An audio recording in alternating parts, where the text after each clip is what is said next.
You're watching Phantom Astronaut's Night Terrors, where the veil between history and horror grows thin. If you enjoy stories like this, remember to like, share, and subscribe to help the channel grow. And check the links in the description for more ways to support us. Now let's journey back to 1692, to the shadowy heart of Salem, Massachusetts. The winter of 1692 was bitter, even by New England standards. The snow fell thick and heavy, blanketing the narrow, twisting streets of Salem Village in a cold silence that seemed almost reverent, as if the land itself held its breath. The people of Salem were God-fearing folk, Puritans who saw the devil not as a distant tempter, but as an ever-present force. To them, Satan prowled the dark woods surrounding their homes, his whispers carried on the icy wind. Life was hard, but it was also simple. Work, prayer, and an unyielding vigilance against sin. The first sign of trouble came in January, when young Betty Paris, the 9-year-old daughter of Reverend Samuel Paris, began to scream. It wasn't the kind of scream that came from a child frightened by a nightmare. No, this was primal, guttural, a sound ripped from the depths of her soul. She clawed at her throat, convulsed on the floor, and spoke in tongues no one could understand. Her cousin, Abigail Williams, aged 11, soon followed, her cries echoing through the Paris household like a funeral dirge. The town physician, Dr. Griggs, was called. He examined the girls, his hands trembling as he pried open their clenched jaws and peered into their wild, darting eyes.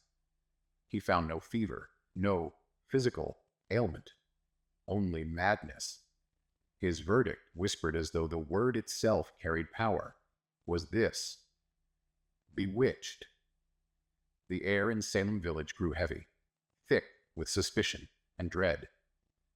Betty and Abigail's afflictions spread to other girls, Ann Putnam, Mercy Lewis, Mary Walcott, each of them crying out, clutching their throats, their bodies writhing as though seized by invisible hands. And then came the accusations. The first name spoken was Tituba, Reverend Paris's enslaved woman from Barbados. She was an easy target, a foreigner with strange ways, her songs and stories tinged with the mysticism of her homeland. But she wasn't the last. Soon, others were named. Sarah Good, a beggar with a sharp tongue. Sarah Osborne, a widow who rarely attended church. The accusations spread like wildfire, consuming the village. I remember the trial of Sarah Good. I was just a boy then, hiding in the shadows of the meeting house. She stood before the magistrates, her face gaunt, her eyes blazing with defiance. "I am no witch," she said, her voice raw with desperation. "I harm no one." But the afflicted girls screamed at her words, pointing at the air, claiming to see specters, Sarah's spirit pinching, choking, tormenting them. The crowd recoiled in horror, their faith in the girl's testimony unshaken. To doubt the children was to doubt God's will. Looking back, many have tried to explain the hysteria that gripped Salem. Some say it was ergot poisoning, a fungus that grows on rye and causes hallucinations and convulsions. Others blame the oppressive Puritan lifestyle, repressed emotions, strict religious dogma, and the ceaseless fear of damnation. Still, others whisper of land disputes, petty grudges cloaked in the guise of righteousness. But there are darker theories. The Wabanaki tribes of the nearby woods told stories of shadow spirits that could infect the mind, turning fear into a weapon.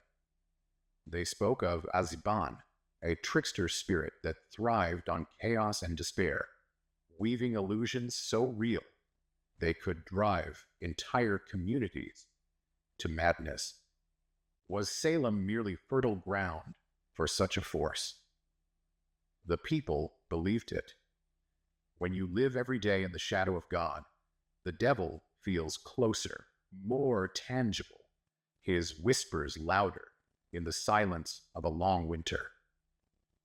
George Burroughs was a man of God, once the minister of Salem Village. But when the trials reached their fever pitch, he too was accused. The people whispered that Burroughs had unnatural strength, that he'd killed his wives through witchcraft, that he commanded spirits to do his bidding. I remember his execution well. It was a gray, oppressive August day.